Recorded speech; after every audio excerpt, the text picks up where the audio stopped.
Tony, welcome back, and thank you for watching Battlefield Earth, an L. Ron Hubbard story turned into a not financially successful film. Oh, by no means was it successful. I think it's been panned as one of the worst, or one of the biggest box office bombs. Oh, absolutely. Yeah, the amount of budget and the fail to return, Oh, obvious, so obvious.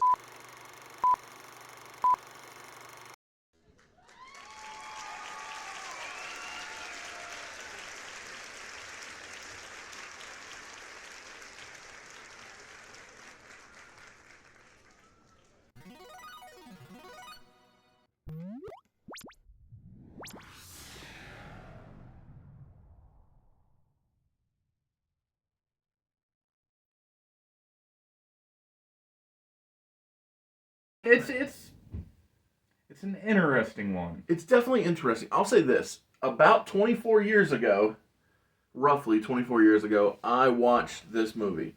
But the only thing I remembered was my father coming away calling me a greener because he thought it was an insult.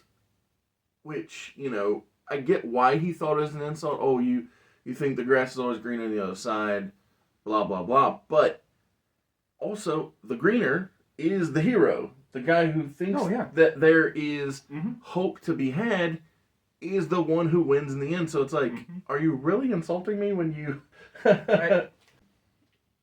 Unsuccessful insult. Yes, exactly. You failed successfully. So I really like Barry Pepper. Whenever I see him in things,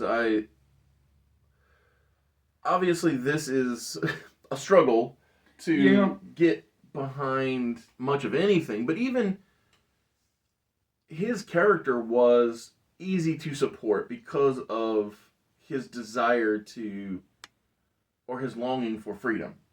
Especially after he read the Declaration of Independence, that was a major point where I was like, okay, I'm totally on board with this guy. Even before that, even at the very beginning of the movie, just that independent streak that he had. Yes, exactly. And something's not right. We need to figure it out. Yes.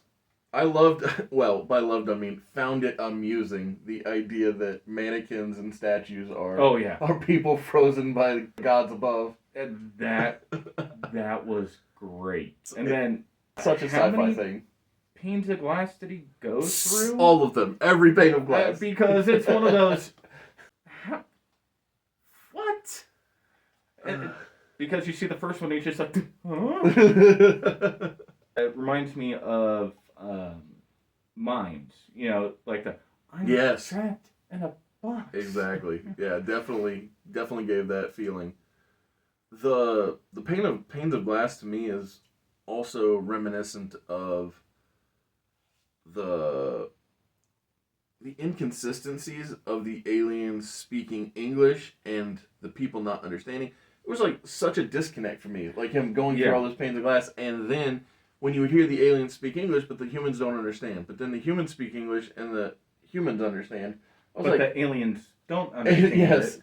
And then... It's can we please pick a lane, guys? If I remember correctly, the first time that you meet Turk. Yeah, John Travolta. John Travolta's character. He's speaking a different language, Cyclo. And then he speaks it for a few minutes, and then it goes straight to English. Exactly. There's no slow, And you don't even get back to him speaking his language until after Barry Pepper learns it. Yeah.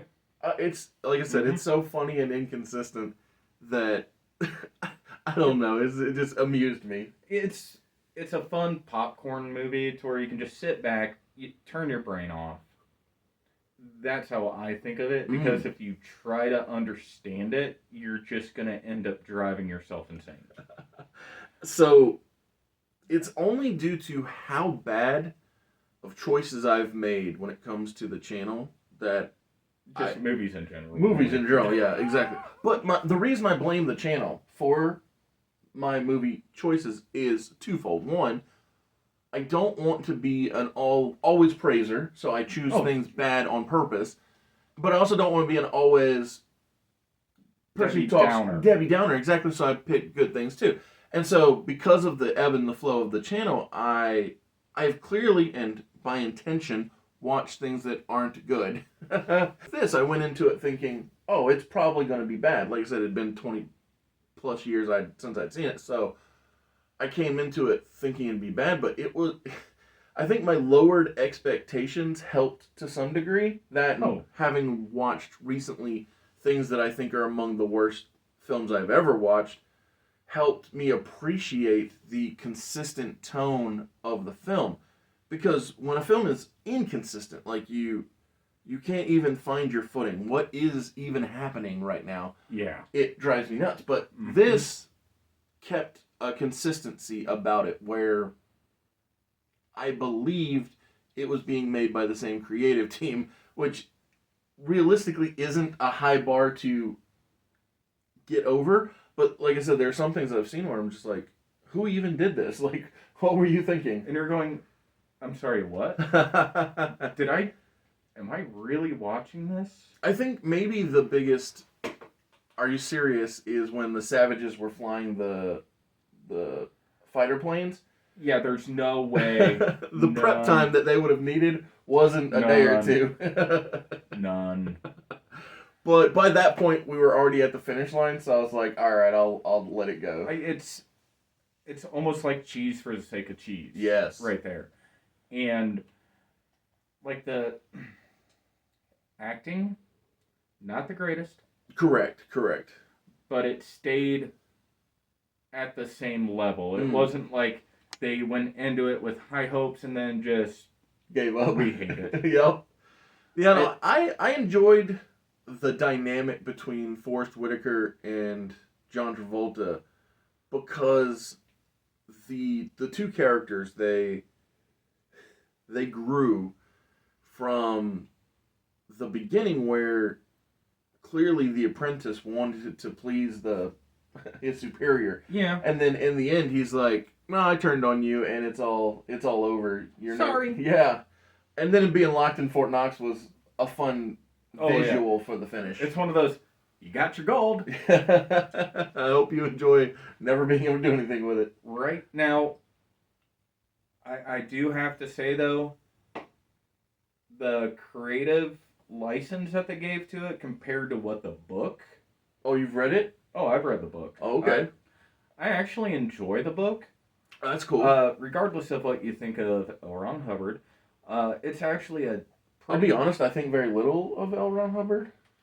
Like, I can't say that he comes to mind on the regular.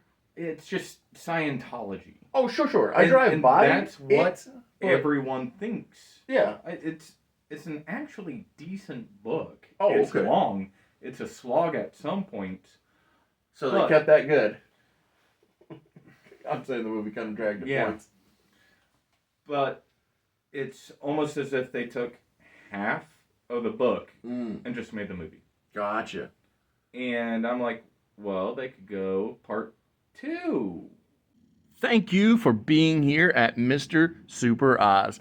This video is going out, and this channel only exists because I, Oz, founded Gamble Comics, which first release was Everlasting Survivors, a 68-page graphic novel called All Day Long, available now. Follow the link in the description that will take you to gamblecomics.com. While there you can get hats, shirts, posters, much more, but most importantly, the story itself. Oh, so is there a Revenge of the... I don't want to ruin the book. The Empire Strikes Back and whatnot? Close. Okay. That's good to know.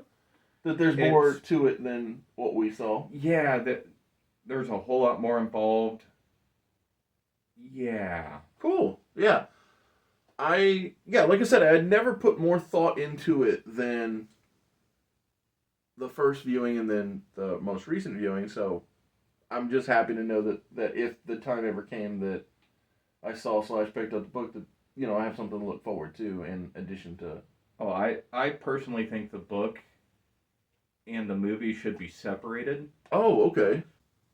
Because if you watch the movie without having any foreknowledge of the book I or did. what happens in the book, you're gonna appreciate the movie a whole lot more. Oh, okay. Now, if you fall into my category where I've watched the movie, I've read the book, and I'm like, oh, well, I can easily say that they decided to go with the direction within the book, within the movie, than they did in the book, and I can separate those two and still find enjoyment out of both of them. Gotcha.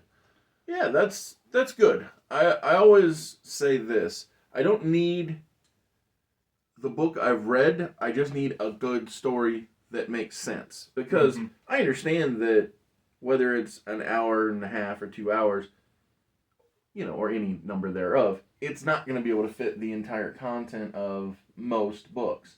Oh, And so when you have to make a choice, I understand. I just want a consistent and good product in the end. oh yeah, and you can kind of tie that back to J.R. Tolkien when it comes to being able to fit things within the movies versus the books. Yes. And then, or taking a single book, making it into 3 movies. That was a choice. Creative license. Yeah, absolutely. That's all I'm going to say. Yeah. Yeah, I find it so surprising, I guess, is all I'm getting at when I was like, oh, it's a choice. It's just, Yeah. I wouldn't have saw that coming. But yeah, because of my recent choices, I gave this a 2 out of 5. I thought it was passable. Whether you think that, oh, it just passed the test or you should pass on it, it really doesn't matter. But yeah, I thought there was enough redeeming qualities that I didn't go below a 2. There was one thing that I found, and it'd be hilarious if I can figure out how to do this. I might, we'll see. But there was this wipe that kept happening all throughout the film, and it drove me nuts how it would go from the inside out as a wipe. Like, at least with Star Wars, they would use different wipes, this way and that way and all kinds of different things. And, like, I was like, man, guys, you really love this singular purchase that you made. It's like really good on that transition, guys. I like editing techniques. How I would really love to see like a director's cut Mm-hmm. to where it's just like, no, this is the vision that I had. Yes. Like, I think with a lot of movies that could be really, really good. Mm-hmm. Do it. But yeah, what was your final score for Battlefield Earth? I think if you take it as it is and realize produced 2000, yeah. I mean, it came out in 2000, so it probably was made in like 98, 99. Editing, everything else, I'm happy with like 2.5. Okay. 2.5. That's cool. I part of me thought you might go higher or lower, even for that matter, because of your knowledge from the books. I'm separating the movie from smart. the book. That's smart. And it's one of those, as a movie, as it is, I'm comfortable saying 2.5. Gotcha. It depends on the mood also. Like, absolutely. Am I just looking for something to throw on? Yes. Is it entertaining? Yeah. Yeah, I think John Travolta is always entertaining. He's just good at being on a screen. Like, he is one of those people that just chew up the scenery. Like, yeah, he is big time. If you look at the entire movie, it does have an overarching story arc. Absolutely. The characters' development. I think that Travolta's partner, Forrest Whitaker, is the most evolving of all the characters, because Travolta begins and ends selfish. Yes. And Barry Pepper begins and ends righteous. I think at the beginning he's a little self-righteous, and at the end he's righteous for everyone, which is good, but he just didn't have much support structure in the beginning, whereas in the end he was like the guy. He was the George Washington, if you will. Well, he was John Goodboy Tyler. That's good. Yes. So, yeah, no, I appreciate you, sir. Oh, not a problem. Awesome. That was fun.